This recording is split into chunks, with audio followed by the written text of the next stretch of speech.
What's up, everybody? Welcome to another show, Jammin with J Money, man. We back. It's another day trying to get some cash. Today is gonna be myself, J Money, my guy Teddy Covers, and my guy Jordan Sharp, man. Make sure you guys click the link below. Make sure you go and check out sportsreview.com and get the link. Are we live or what, man? Are we live, Teddy? What's up, brother? Everything good with you? I think we're live. Yeah, I had a good day yesterday. Obviously, on the right end of two fourth quarter runs. Let's make no mistake about it. The Bucks were. I mean, that was beautiful. That was poetry for me. In a game that, I mean, let's give their opponent a world of credit for showing up and playing hard. But when push came to shove down the stretch, Milwaukee was able to put their foot down. It was the same story with the Blazers. I mean, we're seeing the teams, whatever the spot seems to be, the team that's hungry, the team that is like, all right, we're looking at this win. The last 6 minutes of the fourth quarter, that's mattered a lot. Certainly did yesterday. So, we talk about these NBA games. Motivation, hard to pinpoint, but the teams that have it are coming through down the stretch. Exactly. What's up, Jordan? Everything good with you, brother? How was your day yesterday? Yeah, for the first time, basically since the restart happened a little over a week ago, I had a very good day. The only play I lost is that one I talked about you the night before on Wednesday night was the over in that Pacers-Phoenix game. I ended up jumping on that and lost that. That game that closed a lot lower than what I was when I was on it, so just on the wrong side of that one. Move on to that one. My spreads yesterday all hit. Had my my moneyline underdog pick of the day from the article I wrote yesterday hit on the Sacramento Kings early in the afternoon. As soon as I heard LeBron James was out, I made the biggest bet of the bubble so far for myself on Houston. That ended up cashing in. I had a little bit on Portland as well yesterday, minus the points. So I felt pretty good about yesterday spread-wise. Still trying to figure out those totals, but that's just going to come with more sample size. I think we talked about that last time I was on the show on Wednesday. It's just we're still in a lot of volatility and variance mode when it comes to totals right now. But spread-wise, finally had a very good day yesterday for the first time in the whole week of this bubble. Yeah, the Pelicans, man, they gave up 49 points in that first quarter. I mean, the game wasn't over in the first quarter, but damn, man, you give almost 50 points to the Kings. I say, damn, that game was flying over the total. The Pelicans ended up taking a loss 125 to 140 for the Kings there. It's a little back-to-back spot for the Kings. They one of the teams got to keep winning as well. The Pelicans on the back-to-back as well. They got the Wizards. We'll get to that.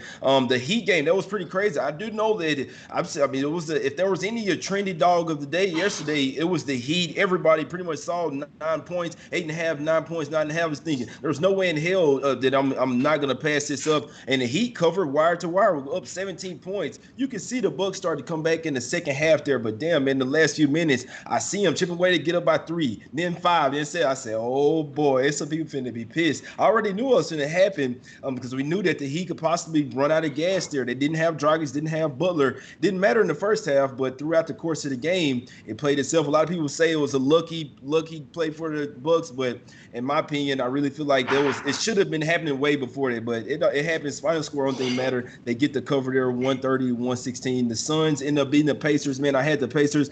The third quarter, man, it was up 65-62. They let them go on a 14-0 run in the third quarter, man. Then start off the fourth quarter 7-0 run. So 21-0 run, and obviously they never looked back from there. But you have to give it to the Suns. They've been playing incredible. I did think the Pacers gonna get them. They hung with them for a while, but didn't end up getting it done. Take the loss there. Clippers, man, I was kind of kicking myself for not taking them. We came on the show saying the Clippers -4, -4.5, man. They did what they do versus Luka, trapped them, double team all day, end up getting the cover there, 126-111. The Blazers, the Fire Blaze them, had to get them, man. They almost pissed me off in the fourth quarter there. I don't see how a lot of people be watching these games, man. It's tough for me too, but man, that was tough. But we ended up getting it done. Dame with the little step back 3. Yes, sir. Need that, baby. End up winning by 10, and we get the cover there. And yeah, man, the Rockets, man, I know the Bucks took a pounding on that one.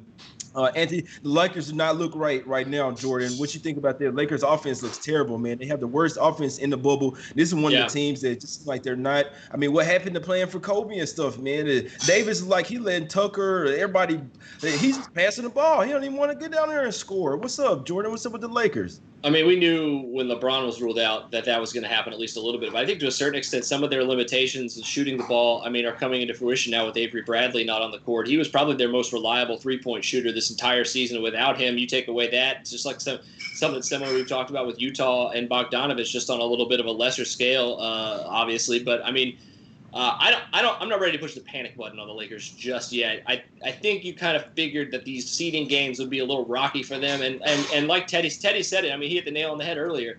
It's about motivation. What are they motivated for? They've already wrapped up the number 1 seed. They don't really have anything to play for. They just want to get through these games healthy and in a somewhat of a rhythm to start the playoffs, so they can, so they can beat up on the 8th seed. But I mean, it's just whoever that may be. But I'm not ready to push the panic button just yet. I think yesterday was. Like I said, I faded the Lakers successfully twice now in a row. I was on when I was Wednesday. My one pick of the day was Thunder +6. They ended up winning outright. With that motivation factor is big for them right now. If you're not motivated to move up in the seeding or to beat a team maybe that has slighted you at some point, I just don't see the Lakers having much motivation to win and cover games right now. Exactly. Jordan, Teddy, what do you think about this game? What do you think was wrong with the Lakers, man? We know LeBron was out yesterday, but it just almost seems like they just don't really have any fight in them or motivation right now. Even though they have the number 1 seed locked up, you still got to come. I mean, I'm sure they tired of answering the critics and stuff. Like, what's wrong with your offense? Well, I mean, LeBron came out yesterday with some quotes that inferred, he didn't actually come out and say it, but they inferred that perhaps there are some chemistry issues inside the bubble. And think about it, all right? I like you guys, all right? I love working with you guys every day. But if we were all living together and working together, and it's the first week and then the second week and then the third week, it's not surprising to see some chemistry issues develop, especially when you're talking about a team with notable disruptor. J.R. Smith, notable disruptor, okay, in terms of team chemistry. Dion Waiters, notable disruptor. Dwight Howard, notable disruptor. And Howard's supposedly been getting more complaints than anybody else in the bubble. So we don't want to overreact to the Lakers' offensive struggles. One would think that when they play a meaningful game, they'll be able to figure a lot of this out. But you don't want to underreact to a team that may be in the midst of some chemistry woes. Lakers certainly not on my short list of a team I'm excited about winning points with at any point over the next couple of games. Although, honestly, it might be a nice bounce-back spot for them after the next packs. Exactly. Let's get to it, man. Let's go ahead and get to today's spot, man. First game of the day coming up here in less than an hour. We got the Jazz here versus the Spurs, man. If you could have got, I know it opened up at Jazz -2.5. I don't understand why books had the -1.5 there last night. I ended up putting down a little bit on it, man. Surprised, got a little local book had the 1.5, man. He took that down real quick, man. It opened back up this morning. Honestly, I don't know what exactly opened up, Teddy, the history. But I know when I woke up, it was at -8, and now it's up to -9. The total opened up at 227, around 224.5, 225 now. What you think about this game, Teddy? I mean, I don't even know what Quinn Snyder's rotations are going to be today. You talk about a limited roster, and we've already said Bogdanovich has been a significant loss, and they haven't found the 9th guy to replace him in the rotation. Okay, so Bogdanovich's out. So is Mike Conley. So is Royce O'Neal. So is Rudy Gobert. So is Donovan Mitchell. That's their rotation. Ingles is going to play. Clarkson's going to play. Jeff Green, Moutier. And coming off the bench, I don't even know who's going to come off the bench for Utah today. So you can understand why the money has poured in on San Antonio, a team that has the motivation. They're fighting tooth and nail for the playoff spot. They've lost their last 2, both competitive games, down to the wire. But when you start talking about a game that, again, you and I were talking last night, Jay, and it was sitting there 1.5, and I said, get it now. Obviously, I was not surprised to see the line where it was this morning. I didn't get a substantial wager down right now, and there's no way I can lay 9 now. It's just when you miss a line, you say, all right, I missed it. So be it. But this is one where I still don't want Utah at this number. But the Spurs and the way they play defense and perhaps the propensity to let down against an opponent like we saw from Milwaukee against Brooklyn, the propensity to let down against an opponent that doesn't have any of their named players in the game is a very real thing in the NBA. I'll be passing this one. Exactly. And one more thing I just want to say real quick.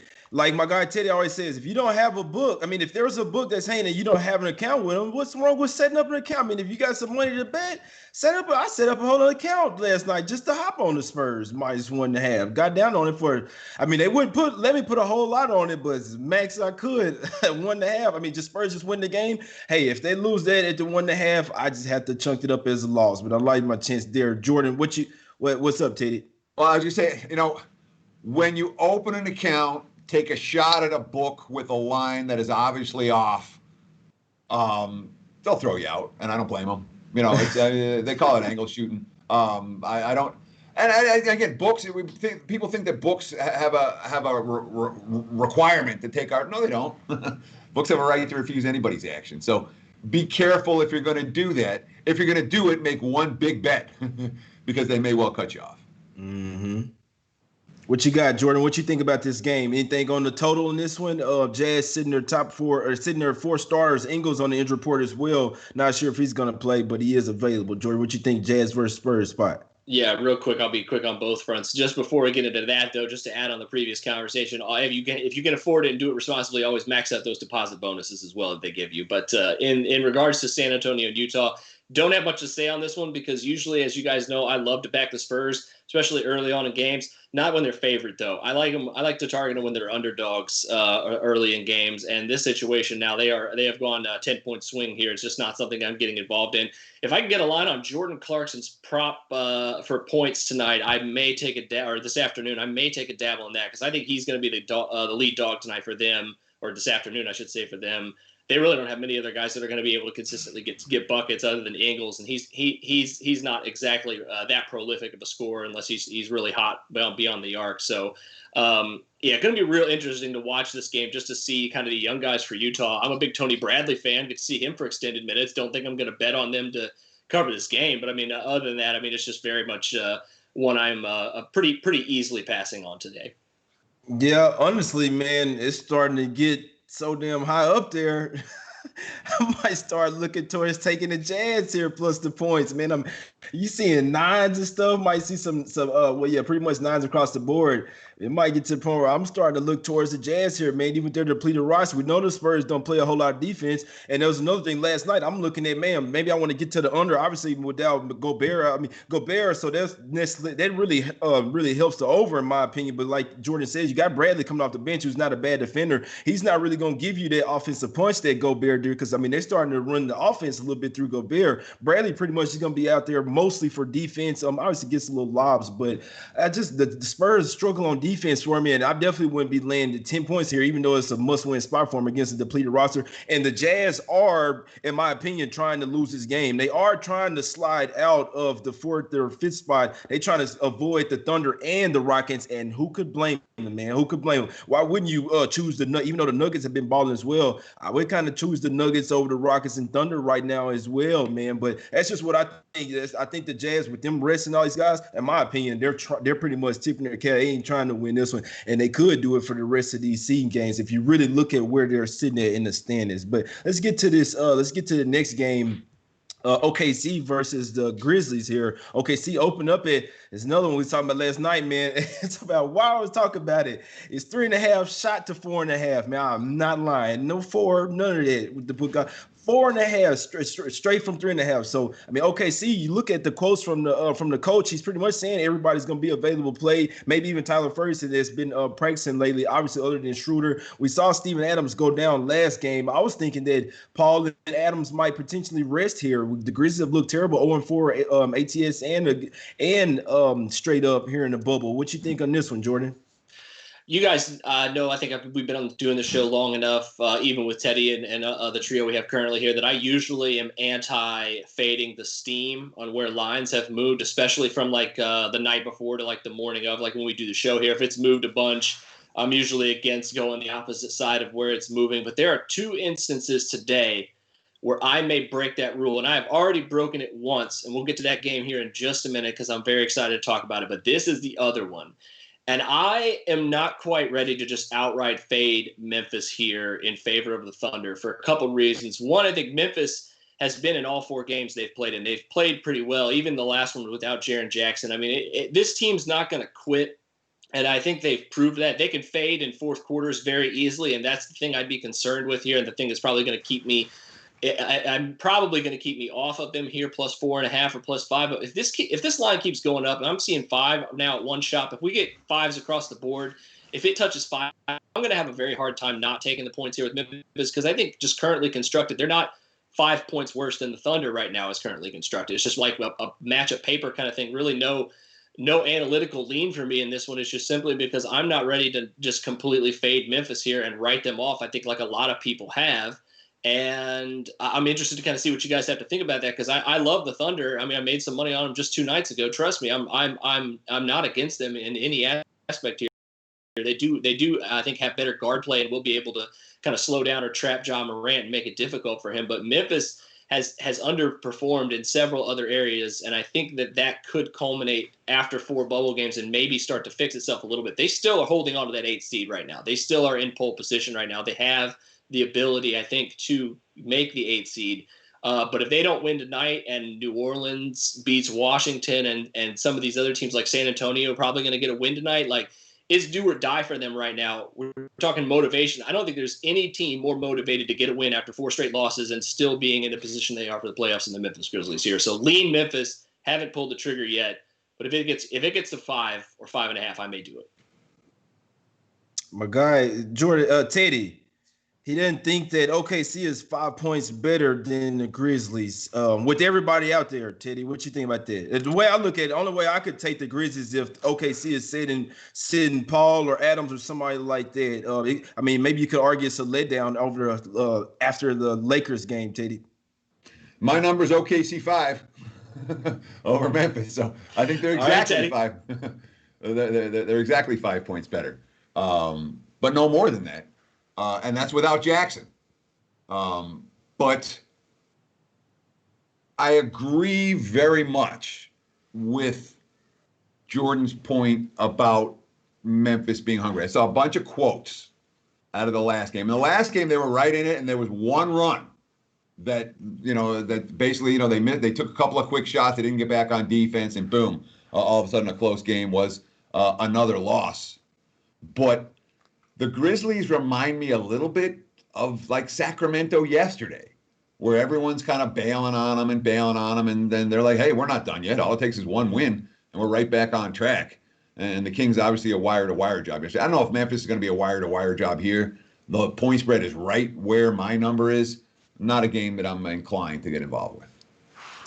The problem I have, man, everybody looks at this game and see OKC and think it's going to be so easy. I mean, from a matchup perspective, like I say, if OKC does indeed play everybody, which we haven't really seen, I mean, we're not sure yet. Anything can happen, even though the coach says everybody's available, it doesn't mean that even though they're available to play, doesn't mean that they are. So I just don't really like when I see quotes like that from the coach. But I mean, if everybody does play, look at it from a matchup perspective, even if they sit Chris Paul, I'm taking SGA over Ja Morant. I just feel like, I mean, even when you got guys like LaGuentes Dort out there, who's a good 3-and-D guy, I mean, they might sit Gallinari and Adams. Like I say, it's like, why would you play Adams after he went out in the last game? But he say everybody play. So you look at it. What if they got Noel, Robinson, Baisley coming off the bench, Diallo?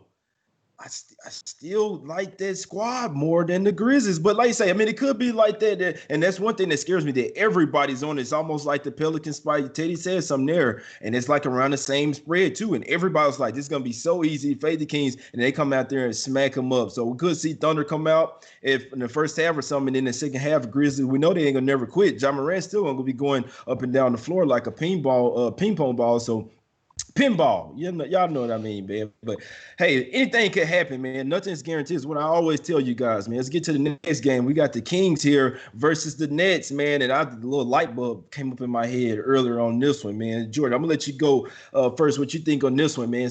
Kings looked good yesterday. Open at 4, up to 5 here for the Nets, man. We're gonna see the Nets versus the Bucks, or are we gonna see the Nets versus the Celtics here? I talk about all the time about handicapping the NBAs. You have to have like the relief pitcher mentality of just like forgetting about the previous day for the most part and just focusing on today and what today brings. And I'm very surprised that the Kings, after one game, after beating the public's darling, let's be honest. Okay, so there's going to be some overreaction, but I mean, I'm very surprised to see them as 5-point favorites over Brooklyn here. Or I'm probably going to stay away from this game, but if I had to make a play on it, I don't know if it's going to be Sacramento just after one really good game offensively, where they played a team that we know does not play defense at all. And still hasn't to this day. So, I mean, Brooklyn obviously is not going to stop Sacramento either, but they're going to play tough. I mean, if they play all their guys, they have a pretty deep roster, and they're also not playing for much right now. So they're kind of equally as relaxed as Sacramento here to a certain extent. I'm not going to get involved with this. Just long story short, if I had to make a play, it'd be Brooklyn, but I'm not excited about either side of this one. What you got, Teddy? You think Sacramento still got something to play for, and are you surprised that they're this higher favorites? And it's going up. I'm seeing Fives favored minus 115. Maybe Harris and Jared Allen out, Teddy? Yeah, that's exactly what it is. Crawford's not playing. Harris is listed as questionable with a groin. Allen's listed as questionable with an ankle. I don't think either one of those guys are going to play. The markets certainly don't think either one of those guys are going to play. And that leaves Brooklyn with a comparable roster to the one that upset Milwaukee the other day when they were 18.5-point dogs. Although they do have Karis LeVert in the lineup here, who they didn't have the other day. And when you have your one key scorer, it gives you a big edge during crunch time of these games. But, my thought process coming into this is if Sacramento gets a win, I'm going to bet on them to get another one. However, the quotes out of Sacramento are really good. I was concerned about their chemistry, and they were saying and doing the right things. And yesterday they played the right way, certainly. So my thought was this may be a team you can ride, but my number on the game is Sacramento 1. And when it's 5.5, I say, all right, well, it looks like the markets are way ahead of me. I don't want the other side. I don't want the Brooklyn side here, even though my number says I'm supposed to take it because I lean Sacramento to begin with, and I do think the Kings are capable of putting on a run, but not in this point spread range. It's a little bit lofty for me. Exactly. Yeah. But hey, the little light bulb that came in my head earlier, I'll tell you guys. And obviously, we already saw that Harris, and I hate when they do this shit the day before. Harris and Allen was questionable here. If the fact they listed questionable, probably not gonna play. Especially Harris, some growing. You ain't messing with that, man. So you see the Kings look good yesterday, and I don't think that's the main reason why they're favorites. I think the books kind of already says like the Blazers game yesterday. It's why the line didn't really move because they already had it set there for the injuries. Like they already knew or something. You know that they got more info than we do. But I'm thinking that so the Nets sit at 7 right now. It's just half game at them in Orlando. It almost seemed like both of them are competing to lose because they want to face the Bucks more than they would rather face the Raptors. It's just I'm just laying in bed, so I just hop up like ding, like a don't like. I think the Nets are just not trying to win this game, man. In my opinion, it's just like even if they're playing LeVert, what they take him out in, and so you see Walton versus Vaughn. This is a game where really Walton he ain't really just have a coaching disadvantage. Really, you look at it like that, and it's Kings or nothing for me, man. And it's just I see why it's going up to the 5. I see it. I mean, the Kings, they're actually not a bad team. On a back-to-back. So we'll see if they get to running the gun in, if they get to scoring. The Fox like he did yesterday versus the Nets. But I really don't. I think the Nets are tanking this game away, in my opinion, man. Let's get to the next one. We got the Magic here versus just another team right here. I'm looking at the Magic, Teddy. I'm like, damn, but do they want to win this game? You're sitting Gordon here, but he got a little injury, whatever. But the 76ers, man, they missing Simmons now. What they gonna look like, Teddy? What you think in this game? Orlando, the Sixers favored by 5 here. Went down to 4.5, back up to 5. Total 222.5, 222. What you got for us in this one? So Philly was in the mother of motivational spots against the Wizards the other day. Okay, coming off a back-to-back dismal fourth quarters. Brett Brown yelling at them hard in the media and in practice, and they came out and frankly. They looked exactly the same. Okay, the defensive intensity wasn't there. The overall intensity wasn't there. The on flow wasn't there. And yeah, they were able to beat the Wiz and Embiid got hot and hit a bunch of shots. But more than any other thing, it was just like I'm not laying points with Philly right now. And then you throw in the Simmons injury, and I'm like, I'm definitely not laying points with Philly because that was a statement game for them. And the statement they made was, meh. So it's Orlando or pass.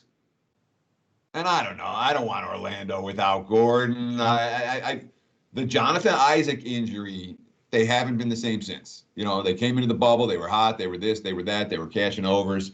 Isaac got hurt. They've been lifeless since in two games since. And I'm in no rush to get to the betting window with Orlando. Worth noting, both Brooklyn and Orlando can clinch playoff spots with the win today. That may be something of a motivator. Well, Teddy, both of them are still in the they're still in. They're like, Washington is too far back. They're like 7 games out. Put it like this: the Hornets have leapfrogged the Wizards, and they're not even in the bubble. When I look at that shit, I just bust out laughing. And I thought to myself, damn, maybe we should have had the Hornets here, but obviously they didn't have a chance either. But both of these two teams have clinched. I mean, whether they lose out, they're in there. So it's really just about which one's going to be 7th, 8th, and I'm with you on that. I don't like that MCW is out for the Magic and Aaron Gordon. So, and the Sixers kind of seem like they wanted to step up a little bit after Simmons went out. Seemed like Embiid, like they tried to play a little bit better without him. Got a funny feeling about this game. I was leaning towards the Magic as well, but I was hoping that Gordon might end up playing, but he's going to be out for sure, or MCW get back. Both of them still out. Magic coming off a couple losses. They did beat Philly twice already this year, so it's a little bit of a revenge for Philly. I'm not messing with it, man. Too many moving parts in this one. I didn't like 76ers before Simmons got hurt. Now he's hurt. We'll see if they look better without him. Yeah, the Magic have beaten them 3 straight times, and both times already this year, but they were both in Orlando, man. Sorry, Jordan, what you got on this one, brother? You have anything you'd like the 76ers here? How you think they'll look without Simmons? It's all good. I wrote this up for my money line pick of the day, and this is the game I was referring to earlier where I am fading the Steam because we are already up to 5 points, and I'm going to just hang out and bide my time till about 5-6 o'clock tonight, see where this line is, and then I am taking the points with the Orlando Magic. I understand Aaron Gordon is out. I understand John Isaac being out. MCW has been playing very well for them when healthy. I understand him. That being said, this is just as much about fading Philly as it is about me thinking that the Orlando Magic are undervalued here, simply because, like, you guys pretty much hit the head. They're motivated to clinch the playoffs today. Orlando has already beaten them. I think that's more of making me trust Orlando more, just simply because they are beating him with mostly with Simmons healthy. And I think it's also just the fact that defensively now, without Simmons, Philadelphia loses a ton because of how versatile he was on that end of the floor. I think their offense is going to look a lot worse. They're going to turn the ball over more potentially. They're going to not have as much transition ability. It's just a lot of things I think lining up for me. Is my one official play of the day. I'm taking the points with Orlando. Oh, I could, and I like that play too, Jordan. I didn't have the balls so far, but I might have to ride with you on that. I had a cojones, but I might have to ride because I like to play. I really do. And my thing with 76, I mean, it was really shocking me to see them get better without Simmons. I mean, I'm not a fan of their coach whatsoever. Magic coming off a loss, whatever, man, which they fought tooth and nail versus the Raptors there. They damn near came back and covered. We can't forget. Raptors won by 10, but for a second they were like, oh, shit, hold on. The Magic coming back there. So, hey, we'll see, man. But the Philly, the last time I say about this game, the way I was thinking, Simmons gets hurt, you might even want to be even more precautious now before the playoffs. If Embiid gets hurt, you're fucked. And excuse my language, but you're fucked. 2 more games, guys. We got the Wizards versus the Pelicanos. They, man, up to 8.5 on Pinnacle, man. So they're getting steamed. So people think it's going to be an easy win for Pelicans tonight. A back-to-back spot. Man, their defense is... We know Washington never stops coming, Jordan. What you think on this one? Line open up at 6.5, up to 8, push 8.5 here for the Pelicans, Jordan. Yeah, I think if you jumped on New Orleans early, maybe I'd feel pretty good about this one. This is not one that I am getting involved in with whatsoever. You're definitely not taking points with Washington pretty much regardless. And I just haven't been as enthralled with New Orleans as I think a lot of people have. I faded them on the opening night of the season. I don't think I've bet on them once. I think I've lost fading them one time as well. So I'm kind of 1-1 fading the Pelicans, but I'm not doing it tonight. And I certainly don't think I'm going to chase this time around here. Just seems to be like we talked about some of these teams like Philly, New Orleans, OKC tonight. Sacramento to a certain extent. The public just loves these favorites tonight. All these favorites are getting steamed outside of this last game before that we haven't talked about between Boston and Toronto. Just not in the business of chasing that kind of action. I like it when the line goes the opposite way and I can jump on the underdog. So it's just not really something I'm getting involved with tonight. Interested to see what Teddy Teddy and you have to say on it, though. If you guys are on New Orleans, and if what do you think about this game? I don't want any part of New Orleans. Good. Glad my lean is correct. Yeah, not laying 8. And my thought going into the bubble is that the Wizards are going to offer value. I don't disagree with that assessment. And again, they covered last time by less than a bucket. Washington's never going to be pretty to watch right now. But the effort is absolutely there, and it's there for 48 minutes. And they're playing a team that, for all the motivation in the world, it's not that easy for a team that doesn't play a whole lot of defense to win games by big margins. It just isn't. Washington is a value team. There's no rush. 8s now. I think we'll see 8.5s or higher before tip-off. Mm-hmm. I'm also interested in the under here. Sneaky Wizards under each of their last 3 games. Nobody who can really score during crunch time. If you saw the quotes out of New Orleans after they gave up 49 in the first and then 40 again in the third yesterday, nobody was happy. So I'm expecting a little more defense and a little slower pace. I got money on the under, and I will have money on the dog. Gotcha. Yeah, they say waiting up, still 7.5 at Bet Online, but like you say, yeah, there was no pinnacle. One of the leading indicators, up to 8.5. Now, if you wait, you got the right book, man. Some books be shading up to the dogs too, man. To the favorites, like Bovada. Bovada gonna have an 8.5 by the time 8.5, 9 by the time the game. I guarantee you that, man. But enough of that, and that might be a damn sneaky there under there too, Teddy. I was just thinking about that before you said it, that the Pelicans, the way they gave up, the way their defense looked trash yesterday, and they're on a back-to-back. In theory, the pace would slow down anyway. Wizards don't have a real go-to scorer. Really look at Thomas Bryant. I mean, shit, he been defending the shit out there. Down there, him and Hachimura hadn't really been playing bad defense. It's really their guards getting out there on the threes. So hopefully they can play a little bit better three-point defense for the sake of the under, but really getting down low. I'm a fan of Thomas Bryant. I mean, he been slowly balling too, averaging 20 points here in the bubble. With Wizards, man, sneaky little team, man. But enough of that game. Let's get to the next one. This is the big game of the day. The Raptors have been smacking everybody. It was open up at 3. I saw 2.5. It's down to 2 across the board here. It seemed like some people like the Celtics tonight here. Teddy, what's your take on this game? Huge game, probably the best one on the board. Yeah, and so my number on the game, Toronto won. I was hoping I get a pick 'em. Maybe I get to the Raptors here. I'm not surprised that we've seen Boston money, and of course some of it's Kemba. That was concerned about whether Kemba was going to be able to play. It looks like he will be good enough to go in the lineup, and of course the Celtics coming off a pretty darn good offensive showing.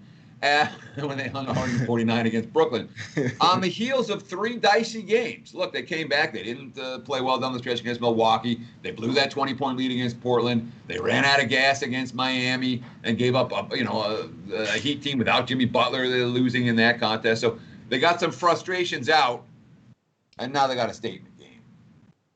It's not an easy bet against, but if there's one team I'm not fading right now, I'll tell you, I will not fade Toronto. Mm-hmm. All right. And, 3 wins, 3 unders. One team is playing defense up and down the floor. And I'm not stepping in front of that. I'm not doing it's either Raptors and under or pass the game. Toronto, the defending champs, sure look like a team to ride right now. Tough one, man. I also saw it ticking down the total too, Jordan. It's back up to 220.5. And he looks on his total and what you think about what Teddy said. I know you ain't. It's tough to bet against the Raptors right now, Jordan.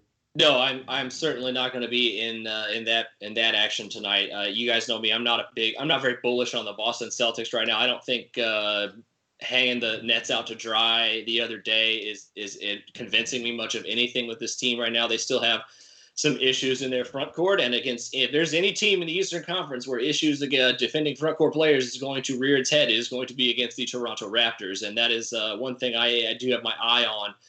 Is Toronto's not only been very good defensively since they got down to the bubble, But again, it's just a bad matchup for Boston. So if I am playing this game, I will be laying. But I think the one thing that you have to look out for this game total side is the first half. I'd be very surprised if there was a lot of points scored in the first half of this game. If I am playing the total, probably is going to be the first half under. Toronto giving up less than 97 points per 100 possessions in the first half of their bubble games. And I think if you want to go, I could also probably endorse Toronto first half more than Toronto full game, though, because of how bad Boston's defense has looked so far in the bubble in the first half. But it may just be one I kind of enjoy watching tonight, try to make my money on these other games and not even have to risk it, because it's kind of a coin flip. I do agree, though. I think the line did open up, like Teddy said, a little high at 3. It's now down to 2. I would be surprised if it moved any further down from there, because I just can't see Boston having that many backers tonight. I think if the public's going to be on this side, it's going to be Toronto.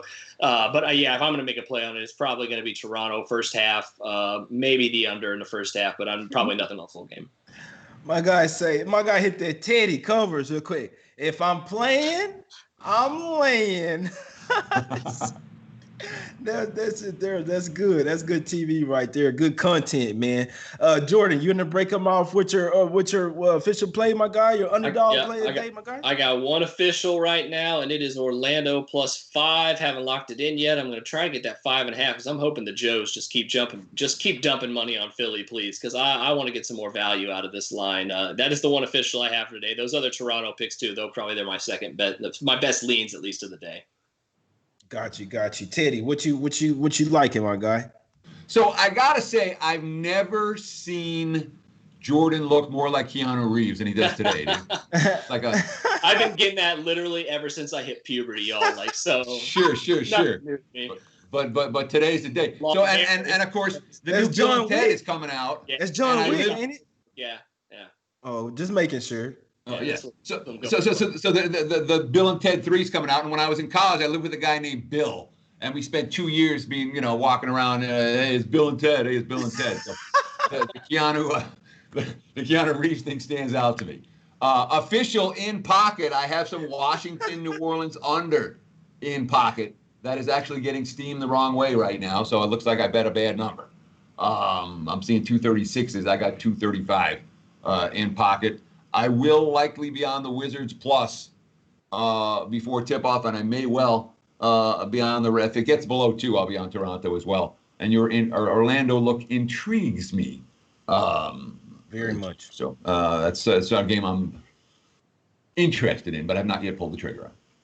Yeah, I'm definitely looking at that Magic for sure. I'm glad I saw it go down to 4.5. I'm glad it went back up to that 5. I'm with my guy Jordan there. Just waiting. The 5 will be there. Might see a little Embiid news there. Hopefully, you know what I'm saying? But, hey, I did get down on the Kings. I can't give out the Spurs. I didn't take it at no damn 8 or 9, man. So we'll see what happens with that one. Might see a little live bet or something. Hopefully Spurs will come out BSing around. But I think the Kings get the Nets up, man. Get the Nets. I'll take that one as the official play, man. Like the Kings today to keep it going. They're not out the playoff race yet, but if they lose today, they as will be. I might ride with my guy as well on the under. My guy Teddy there, and I'm always leaning towards the Magic, but I might ride with my guy Jordan O'Neal, man. We got to get out of here. We appreciate y'all for tuning in. I don't know who will be with me tomorrow for sure, but I will be on the damn show. Somebody gonna be on there with me. We're doing the show. Y'all come back and holler at us. Make sure y'all click the link below, like, subscribe, share the show. We appreciate everybody for watching. 600 live. We're doing better than we ever have. We appreciate y'all for watching, man. Thanks for tuning in.